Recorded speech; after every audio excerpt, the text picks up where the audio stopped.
అందరికీ నమస్కారం.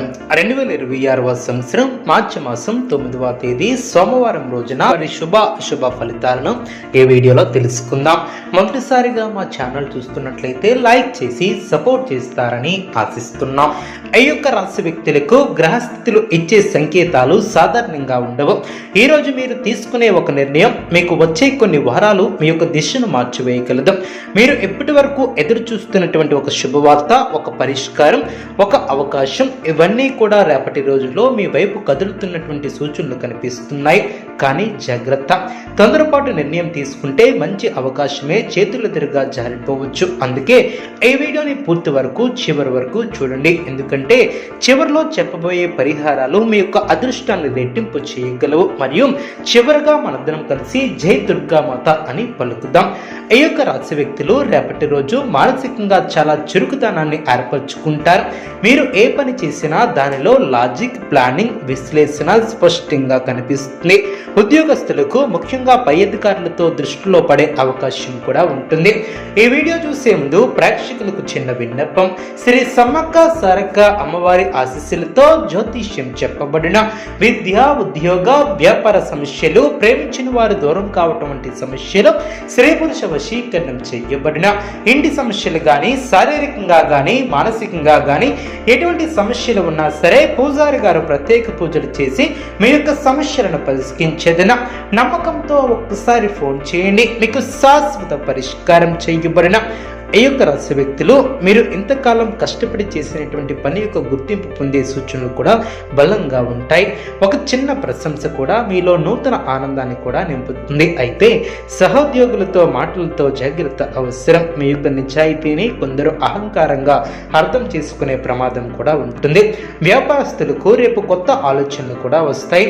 ఒక కొత్త కస్టమర్ లేదా కొత్త ఒప్పందం గురించి కూడా చర్చలు జరగవచ్చు.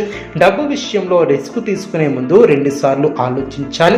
అకస్మాత్తుగా వచ్చినటువంటి పెట్టుబడి అవకాశాలు ఆకర్షణీయంగా కనిపించినా పూర్తి వివరాలు తెలుసుకుని 1-2 సార్లు ఆలోచించి ముందుకు వెళ్ళాలి.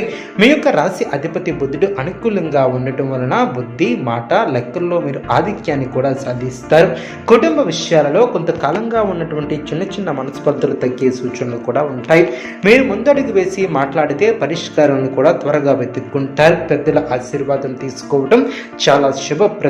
ఇంట్లో శుభ కార్యక్రమాల గురించి చర్చలు జరగవచ్చు. దూరంగా ఉన్నటువంటి బంధువుల నుంచి వార్తలు కూడా రావచ్చు. జీవిత భాగస్వామితో సమయం గడపడం ద్వారా బంధాలు మరింత బలపడతాయి. ఆర్థికంగా చూస్తే రేపు ఖర్చులు కాస్త పెరిగే సూచనలు కూడా ఉంటాయి.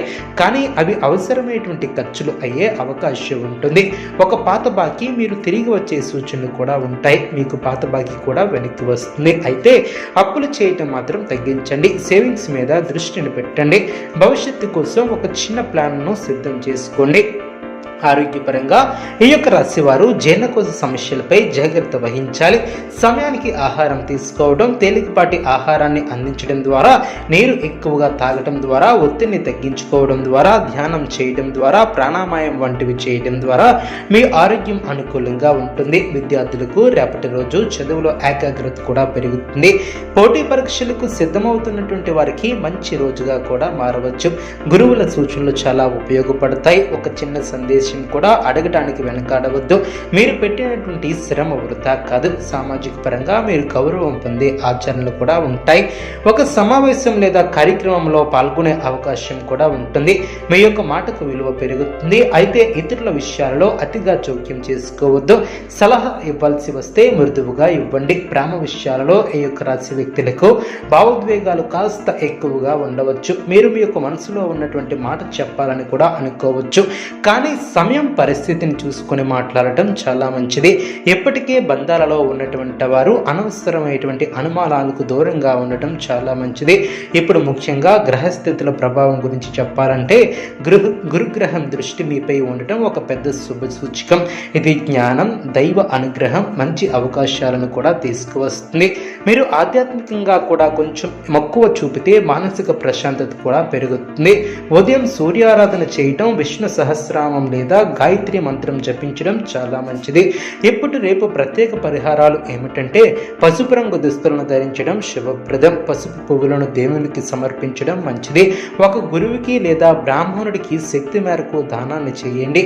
అదేవిధంగా వృద్ధులకు సహాయం చేయడం ద్వారా పుణ్యఫలం లభిస్తుంది. విద్యార్థులకు పుస్తకాలు దానం చేయడం కూడా మీ యొక్క అదృష్టాన్ని పెంచుతుంది. పసుపు శనగలు లేదా బంగాళదుంపలను దానం చేయవచ్చు. ఉదయం ఇంటి ముందు కొద్దిగా గంగాజలాన్ని చల్లి శుభ్రపరచడం చాలా మంచిది. ఆ రోజు మాంసాహారాన్ని తగ్గించడం శ్రేయస్కరం. రేపు మీరు ఒక ముఖ్యమైనటువంటి ఫోన్ కాల్ అందుకునే అవకాశం కూడా ఉంటుంది. అది మీ యొక్క కెరియర్ లేదా ఆర్థిక స్థితి మలుపు తిప్పగలుగుతుంది. అయితే మొబైల్ దగ్గర ఉంచుకోండి. ఒక చిన్న సంకేతాన్ని కూడా నిర్లక్ష్యాన్ని చేయవద్దు. అదేవిధంగా మీ యొక్క అంతరాత్మ చెప్పే మాటలను వినండి. అదేవిధంగా మీ యొక్క ఆలోచన భవిష్యత్తులో పెద్ద ఫలితాన్ని కూడా ఏర్పరుస్తుంది. మొత్తంగా చూస్తే ఈ యొక్క రాశి ఫలితాలకి శుభ ఫలితాలు ఎక్కువగా కనిపిస్తున్నాయి. కానీ జాగ్రత్త, సహనం, వినయం ఉంటే ఈ యొక్క శుభ ఫలితాలు మరింత పెరుగుతాయి. దైవంపై విశ్వాసాన్ని ఉంచండి. మీ యొక్క కర్మను నిశ్చయితగా చేయండి. ఫలితం తప్పకుండా మీకు అనుకూలంగా వస్తుంది. ఈరోజు చెప్పినటువంటి సూచనలు, పరిహారాలు పాటిస్తే రేపటి రోజు